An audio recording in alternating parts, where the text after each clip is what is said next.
I chose to do questioning the author for my strategy presentation. And questioning the author, QTA for short, is a comprehension tool that students can use when they read a variety of texts. The instructional focus is on oral language, comprehension, and it will transfer across content areas. And when I say content areas, this can be applied in math, reading, science, foreign language, all sorts. Just it can be used and intertwined in many, many different content areas. It can be used in all grade levels, but the best time to teach this strategy is when students are in grades 3 through 8. It goes along with the Common Core in that students need to be able to read grade appropriate stories and nonfiction texts. Students need to be able to explain what a text says explicitly and draw inferences. And students examine how authors support their viewpoints.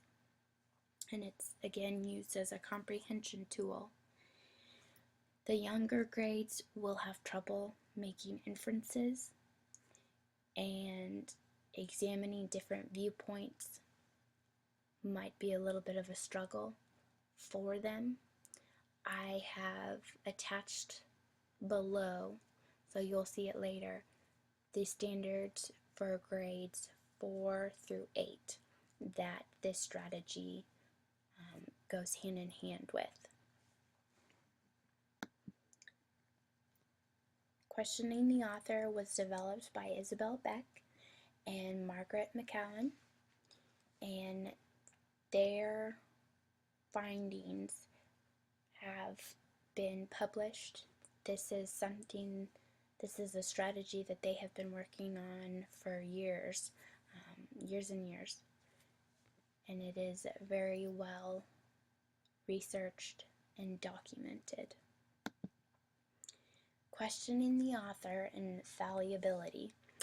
The Collins English Dictionary defines fallible as capable of being mistaken or erring, and fallibility is important to note because students need to know that authors are capable of being fallible, meaning yes, they can give us information to understand their message, but students aren't always going to find that message to be clear. When students have difficulty understanding text, they can use questioning the author. It is a comprehension tool designed to teach students to ask questions and talk with classmates as they grapple with the complex ideas and texts they're reading. With fallibility and students needing to know that authors are capable of being mistaken, this is a key tool in helping students become more confident in what they're reading. It is designed to help them ask more questions about what it is they're reading. In order to use questioning the author, one has to develop queries, not questions. And queries are open-ended questions designed to make students think, not just recall. Students are taught to use queries when they discuss parts of complex text with their peers. Queries can be used for a specific sentence, paragraph, chapter, or longer written piece. So it is really up to the teacher when they are implementing questioning the author and helping students understand how to use queries and apply them so that they learn.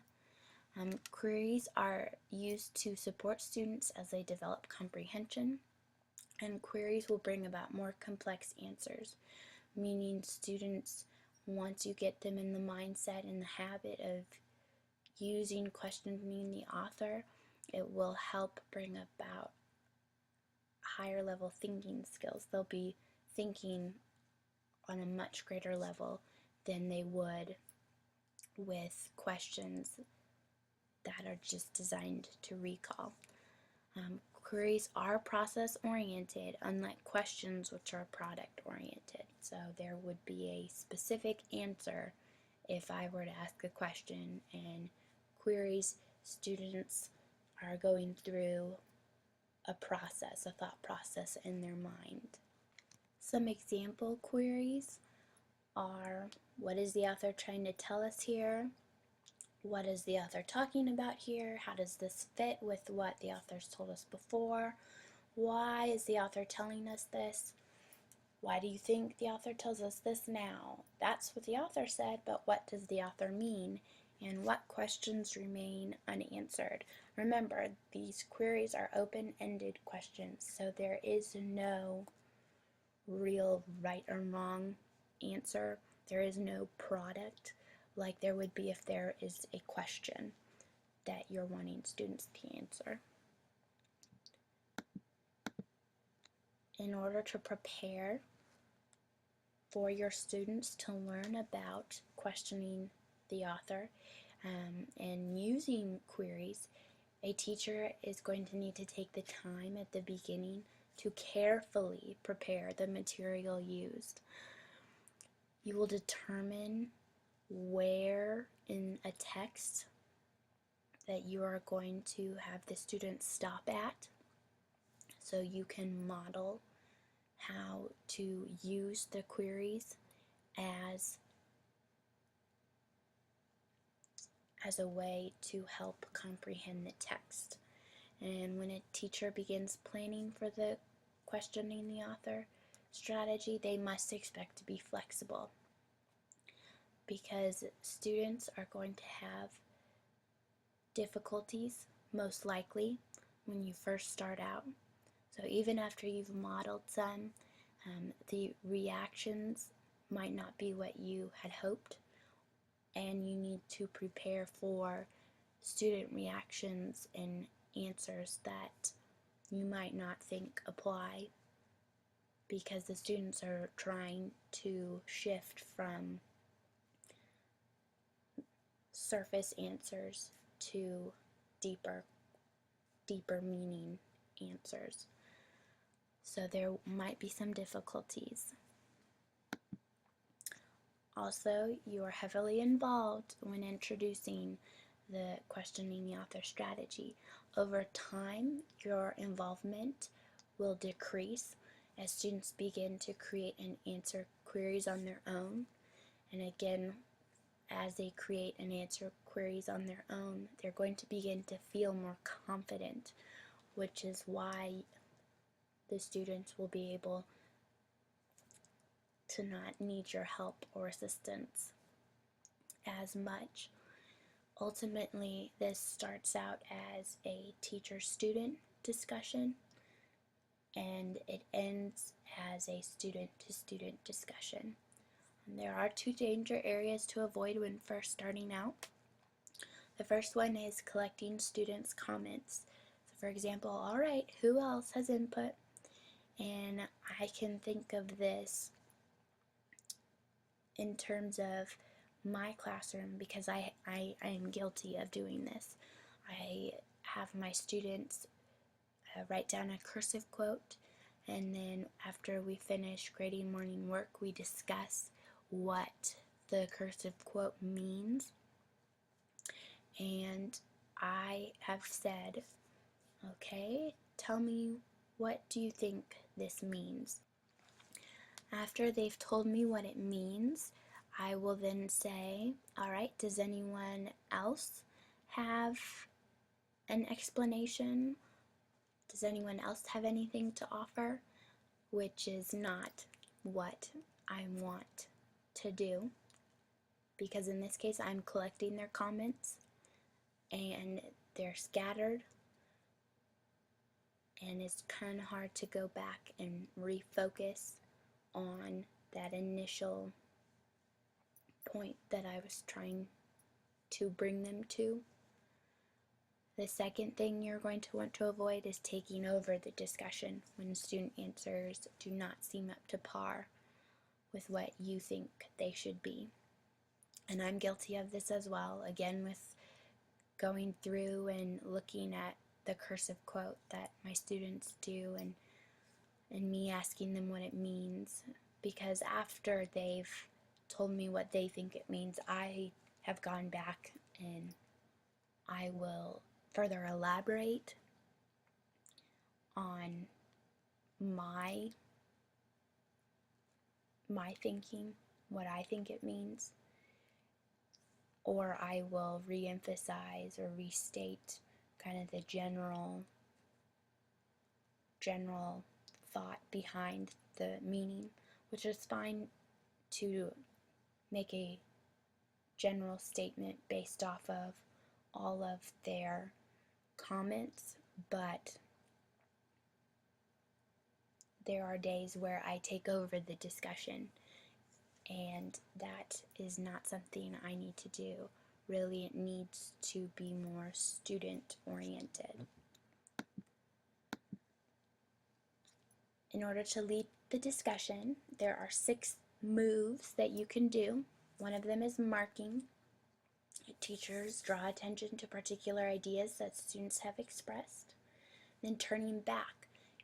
You want to return responsibility for exploring the text to students and bring students' attention back to the text. Revoicing. So teachers interpret and rephrase students' ideas that they're struggling to express. I know I have had to do that for students now and then. Recapping. Teachers summarize the big ideas in order to move ahead in the text. Modeling. Teachers share their thinking as they talk about a point students may have missed. And annotating. Teachers provide information during discussion.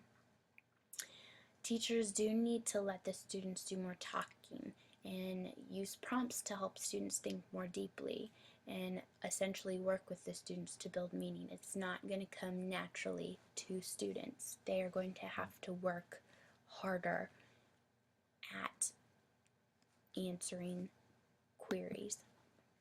How to use this strategy? First, analyze the text. Locate the big ideas that you want the students to focus on. Next, you'll develop queries.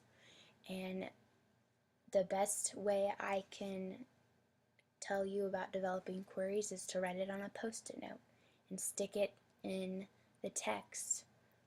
Stick it in that designated area in the text that you want the students to stop and look at and find deeper meaning with. Read the text then, and after reading a particular section, stop and talk about it. Ask queries. You use them to begin your discussion. Continue reading and asking queries. And then finally, you'll want to discuss the text. You'll lead the discussion once you introduce questioning the author, and you'll use student responses to bring closure, raise issues of viewpoint and accuracy, and invite students to make connections and compare the text to others. When to use this instructional strategy? It's best to start using questioning the author at the beginning of the school year, and I heavily agree with that statement. In time, the students will begin to develop queries that will help them better comprehend what they read, and this is going from teacher to student discussion to student discussion, and this will instill more confidence in the students as they read a variety of texts. And you can use this with whole class, small groups, or one-on-one with a student. These are the Common Core standards that go with the questioning the author strategy, and if you have time you can look them over. I did find in my research that the questioning the author strategy is thought to be beneficial to our 21st century learners that we are having more and more of. This will help them look at the author's message and think deeply as they sift through websites, podcasts, and blogs. So it's great for the internet as well.